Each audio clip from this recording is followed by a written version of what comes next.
Hello everybody, my name is Paul Dion Jr. and this is the Reiki Lab. I want to welcome everyone, all my new subscribers, thank you so much. And those of you who are just getting acquainted with what I do, I am a Reiki practitioner as well as a Reiki teacher and meditation facilitator. And I want to talk a little bit about love and tolerance.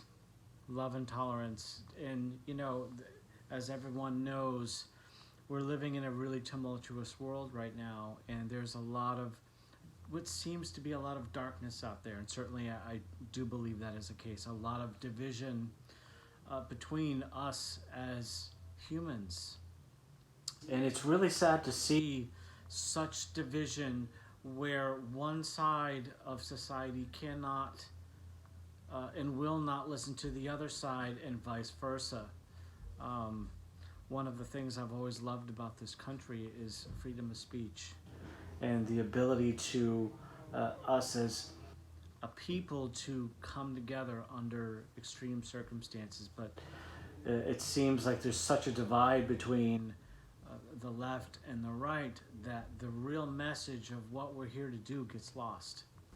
So, in talking about love and tolerance, I need to talk a little bit about faith. I grew up in Massachusetts. I grew up on Cape Cod. And I found myself going through a lot of adversity and a lot of hardships at a very young age. I grew up in a broken home. There was a lot of issues with drugs and alcohol on my father's side of the family as well as my mom's side of the family. Everybody did the best they could. I'm not blaming anyone. Certainly, we've all, I think a lot of people can relate to that, can relate to the fact that they grew up with some very painful memories and grew up with some trauma. Trauma seems to be a key to issues that we seem to have with our relationships, not only with ourselves, but with other people.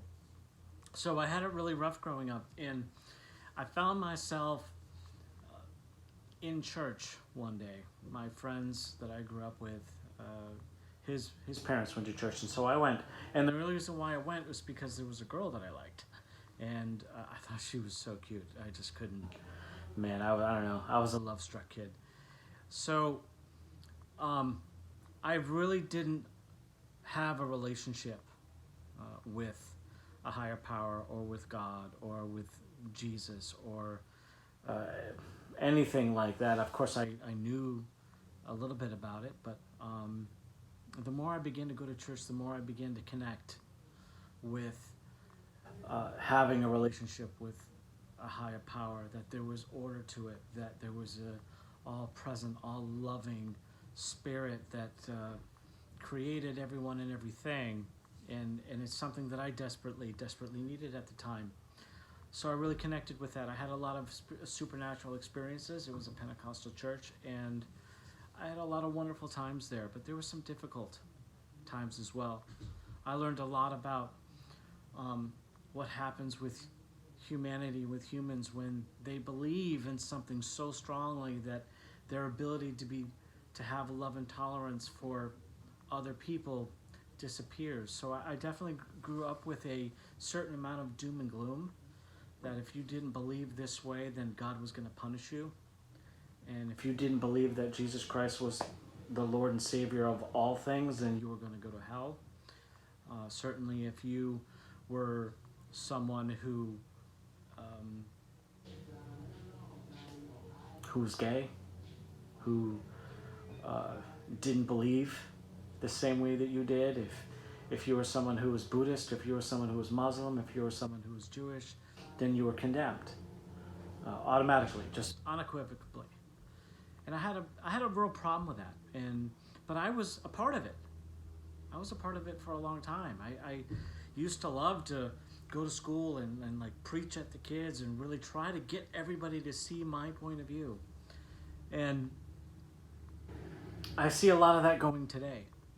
And certainly when I got older and discovered that I had other talents and other things that I wanted to give to the world, I strayed away from that. And I fell into a pattern of severe alcoholism, and for a very long time. And those of you that know me and have been around around me understand what that looked like, that every ounce of my life became eroded away. And I lost my faith. I lost my belief system. I fell away. I didn't believe in myself. And I was angry at God. And I was angry at other Christians. I had a lot of resentment towards a whole category of people. And that wasn't fair either. So the reason why I'm sharing all this is because I really believe that if I'm going to present my belief system now, then you need to know a little bit about my past and a little bit about where I come from and why I do the things that I do and why I believe the way that I do today. And some of the best people that I know are Christian, but also some of the worst people that I know are also Christian, also hide beneath that umbrella. And Christ was never about hate. Christ told us to do things, love one another and love God like you love him. And that was just really it. You just love people, love everybody. You know, turn the other cheek. One of the most beautiful pieces of literature, not even just literature, but beautiful, excuse me, I'm getting my words tied up, was the Sermon on the Mount and the Beatitudes. And just, I really do connect with that part of my childhood, connect with that faith. And there's power in that name. There's power in the name of Jesus Christ. I really 100% believe that. I pray to God. I pray that his Spirit descends upon me every single day to give me strength. But I also find value in other culture. I find value in learning about how the Hindu faith and how Buddhism has broken down how the Spirit works. And explained how that we are energy centers, that we have a system of energy points called chakras: crown, third eye, the throat, the heart, solar plexus, sacral, and root, and all the little ones that we have at all the joints in our body, and what that looks like and what that means, and how that helps regulate the body, mind, spirit, and emotions. As I get older and as I start exploring really what my spirituality looks like, I begin to have a love, a true love, and tolerance, not just for people that believe my way, but for people that don't. And I think that has been the key for me to have a lot of longevity with peace and serenity and also sobriety. And I credit the late Father Joe Orsini, who I knew in the 90s when I was living in New Jersey.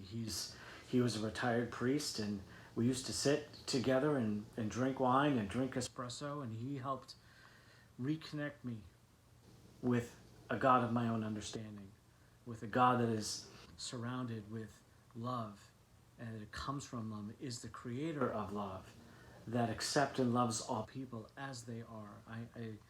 I understand where fear comes from, but fear, as I've said before, is the currency that evil feeds off of. You know, I'm reminded of a line from a movie, oddly, that Kevin Spacey says. I have my own opinions about that, but that actor said the greatest trick the devil ever pulled was convincing the world that he didn't exist. And take a look around. Sometimes evil comes at us from places that we don't expect, places that we can't see coming around the corner. You know, sometimes I see the greatest kindness when I'm walking the streets of Venice, when I'm on the boardwalk and I see people that are suffering and homeless go out of their way to share their food with each other. And yet I can go into a church and see bickering and jealousy and deceit and every immorality known to man done, all in the name of God. And is that an example of what Christianity is? No. Is that an example of what God really is? No. I think that we need to look for the helpers. Look for the ones that are truly out there to help humanity, to help all living things. We've been entrusted to be custodians of this planet, to have love, unconditional, no matter what you believe or don't believe. Love is the answer to all of our problems. Love, caring about each other, accepting each other for who we are, not who we're not. And I make that mistake every day. I live and work in recovery. I work with my fellow drug addicts and alcoholics, and I learn every day how to be kinder. Sometimes I do a really good job, and then other times I fail miserably. But I always have my center to go back to. I believe that divine energy, that my Creator does work through me. It may not be in the way that He works in you, and it may not be in the way that He communicates with you, because I believe that He communicates to us all differently and individually.